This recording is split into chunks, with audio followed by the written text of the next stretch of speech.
Hey guys, I want to do like a little vlog series whenever a new episode of a show airs, especially one I'm very passionate about, particularly Gravity Falls and Steven Universe. And last night, two episodes aired, one of each, and I really want to talk about them.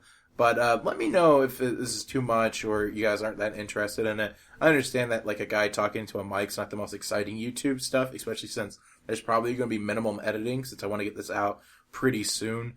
I am talking a little bit of a lower register because it is really early in the morning, and I don't want to wake people up.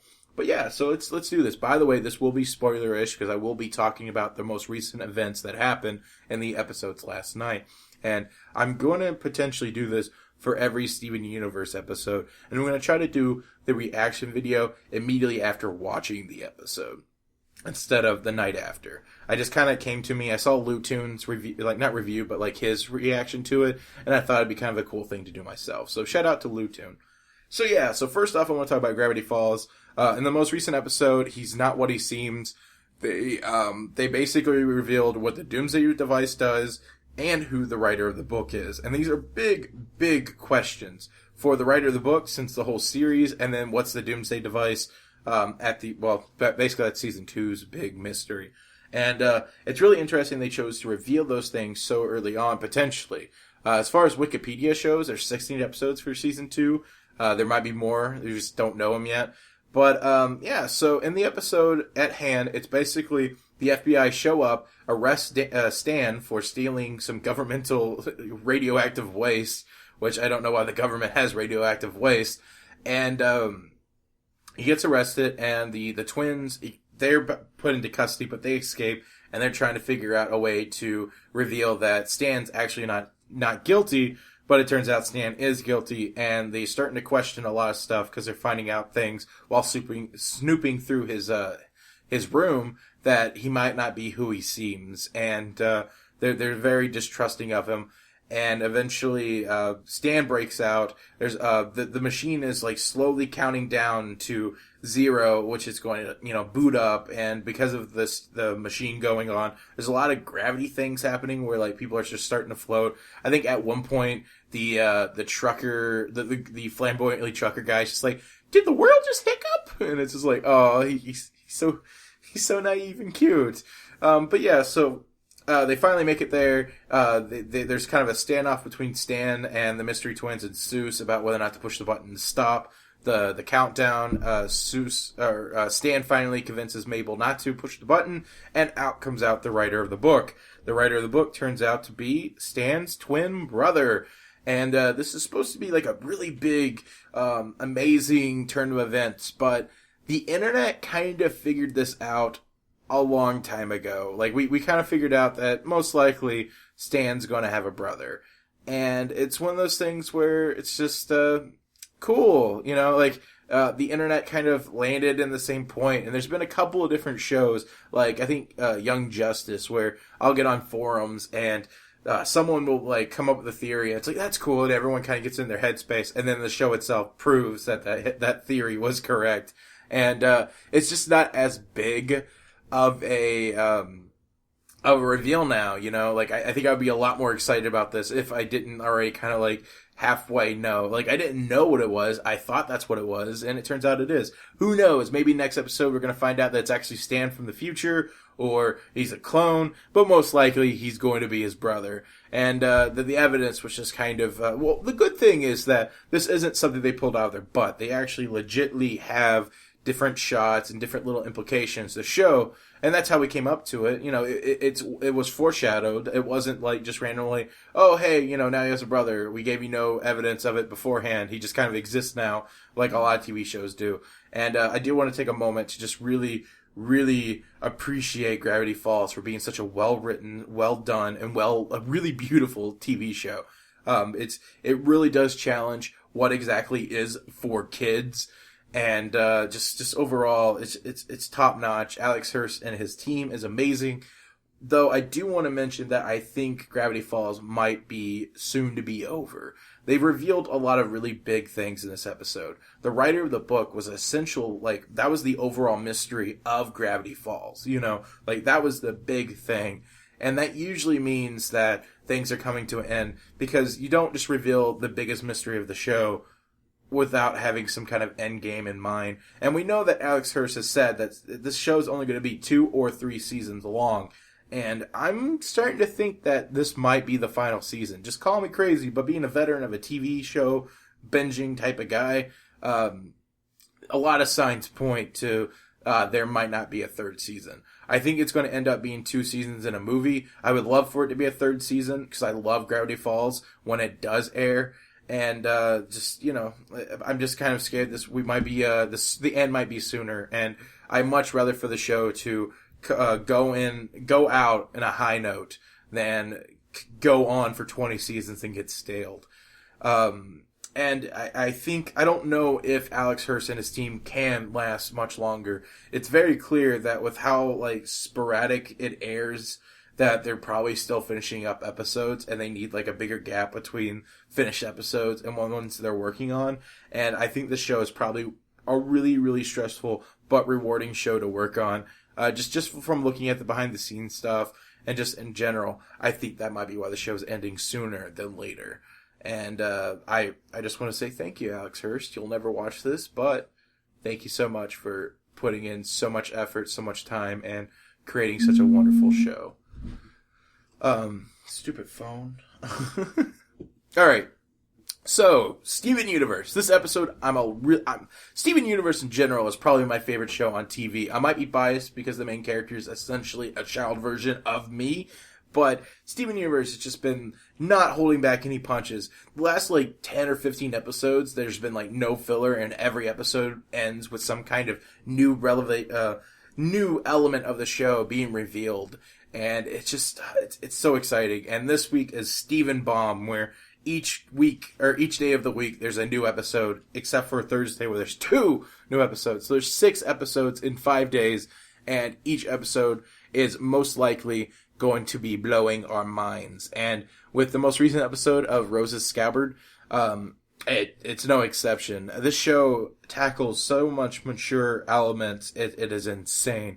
If you really step back and think about it, Steven Universe, in essence, is about a boy being born in a world where his mother dies as he's being born, and everyone has to react to the change. Steven Universe is a very dark, dark show. Gravity Falls is a dark, dark show as well, but it doesn't hide it. It kind of flaunts it. With Steven Universe, it, puts it in a really, sugary box, and then goes, hey, for kids. While Gravity Falls just never pretended. This one, it's like eating ice cream, and, they put, a chunk of chocolate at the bottom, and, you take a couple of bites of the ice cream. It's this is really sweet. And then you get to the chocolate, and it's oh, wow. But yeah, I mean, the whole show tackles so much mature elements and different relationships. And, I'm always curious about, is this show made for me or for little kids? I can't tell. I'm not saying that, little kids can't enjoy complex stories. But I think, this is going to be a show that for this generation, they're going to go back and rewatch episodes as they get older, and they're going to find new elements, new ways of thinking about it. And, I don't know, I love the show so much. I love the complex, relationships all the gyms have. And, this episode was a Pearl and Rose episode, which is a very good compliment to a couple weeks back where we had the Amethyst and Greg episode. And what I mean by this is that these episodes are designed to show you the relationships of the adult characters in a very mature way. With Amethyst and Greg, it was Amethyst and Greg both lost someone when Rose died. They obviously lost Rose. But, before Greg popped into the picture, it seemed like Rose and Amethyst had a very, very well-connected relationship. And, basically they were best friends. Though, from what it sounds like, Rose was best friends with everyone, including Pearl, as we see in this most recent episode. But, Amethyst had a friend, and then Greg kind of popped into the picture, and Rose started hanging out with Greg more, and then Amethyst just kind of felt lonely. And I think this is a story that a lot of us, especially if you're in high school or older and you had a best friend that, started dating someone, you totally understand this particular story.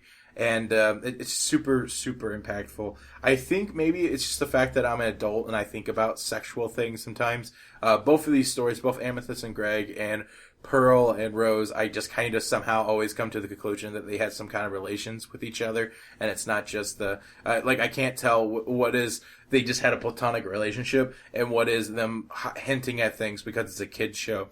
But like with Greg and Amethyst, I think the show that they watch, Little Butler, them watching a show and just, laying in bed the entire time watching a TV show, I think that might be a metaphor for something else. I think that once Greg and Rose, like when Rose disappeared, Greg and Amethyst both lost someone, and so they connected to each other, either in a platonic way or in a relationship way.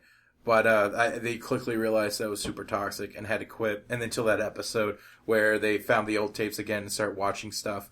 I think it's really, really cool to see it from Steven's perspective. Because that's, you don't really get to see those kind of breakup. You don't get to see those mature adult stories in a kid's show very often. Because, divorce, death, all these things happen in someone's life. And a lot of times, kids shows are a little too scared to touch upon those things. And finally, we have a show that does care enough to, try. And we get to see it through a kid's perspective. Like, everything we get to see is, like, through the eyes of a child, Like, it's all about childhood. And it's really, really cool. So, let me actually talk about the episode that I saw now. In Rose's Scabbard, we find Rose's Scabbard. And Pearl is really excited to share some secrets with Steven because Rose shared only secrets with, Pearl, and Pearl felt very prideful about the fact that, she knew Rose best. And so she wanted to share Steven, Rose's room, her armory and such, and then it's revealed that Steven's already been there in a previous episode. And he knew where once he knew what the sword looked like, he knew exactly where it's at because he's used it. And it really, I love Pearl in this episode. I love Pearl in general. Pearl's personality is super relatable to me. We connect on a certain level. I think in the past I've been very prideful of wanting to, feel like I'm the best or the smartest in the classroom, like especially in high school and such. I never was, but I wanted to be so bad because I wanted to be special. I didn't want to be the background character. Like, you watch cartoons and anime and such, and you're just like, I don't want to be the background character that doesn't go on adventures. I want to be the main character. And I want to be the main character of my life, my show. And so, I think of TV, I think of my life a lot as television shows. It's really bad when I'm sitting on the toilet and I'm, doing recaps. Last time on Steven's life, But so I totally relate with Pearl. Because, she's a character that, needs to feel validated. Like, she needs to feel like she's important and she knows things. And, a lot of people have been like that. You've ever had a conversation with friends where, you talk about certain things. It's like, oh, yeah, I already knew that, type of thing. And so, she's a little devastated when she finds out that Steven knows a lot about what Rose's stuff and it wasn't her that told him. And, and Lion might be connected. And I think Pearl really doesn't like Lion for a couple different reasons. First off, I think she knew deep down that Lion had something to do with Rose. I mean, as Amethyst said, oh, that's probably why he's pink. And Garnet's like, it's pretty obvious. But, Pearl never really, I don't think she really wanted to accept that fact. And then when it's like, oh, clearly Lion has something connected to Rose, and Pearl didn't know. Pearl's like, she didn't have a lion. If she had a lion, I would know. And, it's like, once she gets super upset about this, she kind of blows off her cool. She runs off to a place, and we get to see Rose and Pearl interact through memories. And so what I'm really curious about is this what actually happened? I'm assuming it is, but, it is also from Pearl's perspective. So, I wonder if there's a different, context in it at all. I want to see, the actual flashback, which we probably won't. And this is probably, accurate. But it's really hard to tell what is through the lens of Rose, or through Pearl's eyes. But Pearl and Rose interact with each other through her memory. She basically, projects Rose to show Steven what happened that day. And the dialogue they have there, where Rose is like, my Pearl, and you don't have to do that. You don't have to fight with me. If you do fight with me, you can never go home. And it's like, well, I don't want to go home if you're not there. And and Pearl basically says, I did everything for her. And I think it implies that Pearl may like Rose on a different level than we ever thought. And I do honestly believe that there is a lesbian overtone, but again, it might be me just being immature and having to put sexuality and stuff because I live a life, I live a heterosexual life. So I mentally, I think of sex stuff. So a lot of times I think I apply it. Maybe that was supposed to be, maybe gems are all platonic because they don't have sexual organs, from what we read. But I do know that they can have relationships, and with gems not having genders, I think it's very possible that Rose and Pearl were connected in a much, much deeper way than any other gem. Like I do think that they potentially were in a relationship, and it's so like it's every episode. Man, this episode I don't leave Steven Universe episodes with dry eyes. I'll tell you that much. I tend to end episodes just kind of crying a little bit, not like super unmanly crying, but just like a little tear. I'm just like, oh, stop doing this to me, Steven. You're killing me here. But I really did love this episode. It made me love Pearl so much more. I'm looking at the time here, and it looks like we're getting into the 60-minute things. And at a certain point, when does this become a vlog? And when does this become a podcast? But let me know if you enjoyed hearing my thoughts on things. And if you want to hear more thoughts on these episodes, I do plan on at least doing the next one. And I'll probably find out if you guys hate this or not by time I start recording the next one. So enjoy Steven Universe. It is a gem of a show. Pun potentially intended. And I'll see you guys for tonight's episode. See you soon.